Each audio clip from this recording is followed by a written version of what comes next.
Some men rise by power, others by intellect. Shashi Tharoor did both. He's been a diplomat, a politician, an author, a speaker, and a cultural icon. But what shaped the man behind the Oxford speeches and viral vocabulary? How did a boy born in London become the most articulate Indian voice on global stages and in political debates? This is the story of Shashi Tharoor, the journey from UN to Parliament and beyond. Shashi Tharoor was born on March 9, 1956 in London, but his story truly begins in India. His father, Chandran Tharoor, was a prominent journalist with The Statesman. His mother, Sulekha, was a strong influence in his intellectual upbringing. Raised in Mumbai and Kolkata, Tharoor was a voracious reader. By the age of 6, he was reading newspapers. By 10, he was writing stories. In his teens, he was already publishing essays. He studied at St. Stephen's College, Delhi, one of the most prestigious colleges in India. He then flew to the US, where he pursued higher studies at the Fletcher School of Law and Diplomacy, Tufts University. At just 22, he earned a PhD in international relations,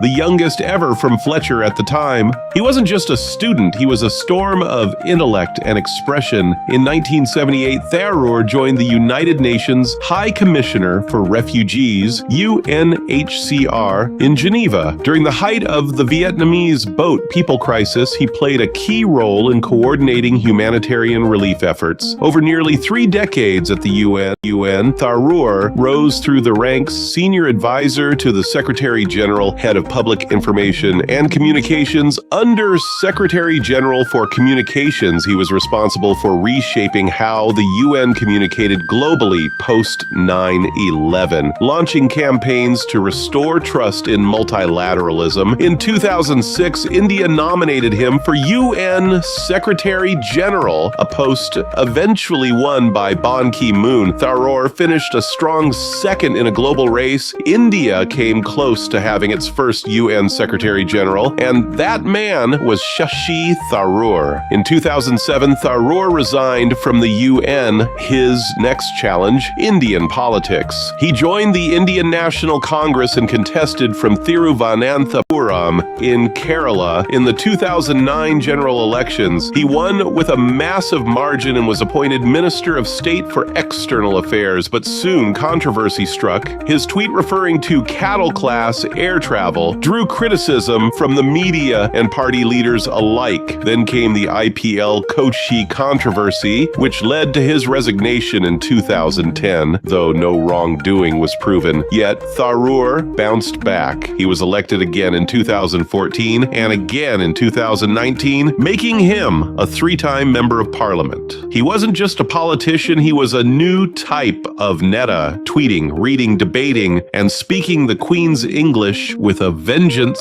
He later served as Minister of State for Human Resource Development, where he pushed for digitization in education, promotion of MOOCs, and research in Indian universities. His Oxford-style speeches in Parliament made him a favorite among young Indians. Shashi Tharoor is the author of over 20 books covering history, politics, religion, fiction, and foreign policy. Notable works: The Great Indian Novel, a fictional retelling of Mahabharata, blended with Indian independence and era of darkness, a bold takedown of British colonialism in India, Why I Am a Hindu, a personal and political exploration of faith. His vocabulary is legendary. His phrase, exasperating farrago of distortions, became a viral meme. He's often invited to speak at global forums, the Oxford Union, India Today conclaves, literary festivals, and TEDx talks.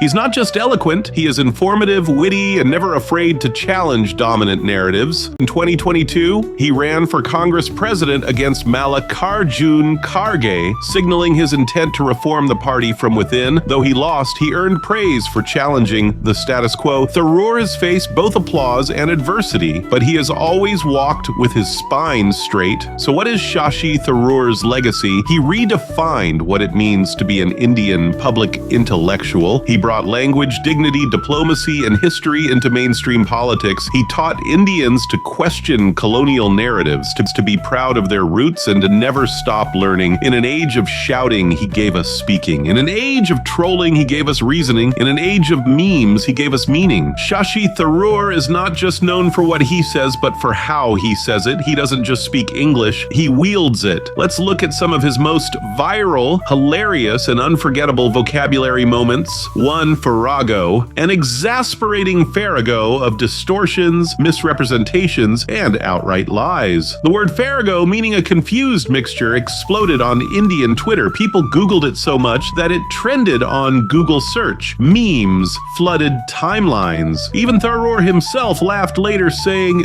"If I helped expand someone's vocabulary, I consider it a public service." Second, loot, a word Britain took from India, and then came this powerful historical jab, not from a tweet, but from his now legendary Oxford Union speech. Did you know the English language itself owes a debt to India? The word loot was taken from us, but the British didn't just steal the word, they practiced it for 200 years. They looted $45 trillion worth of wealth, gold, and resources from India, leaving us one of the poorest nations at independence.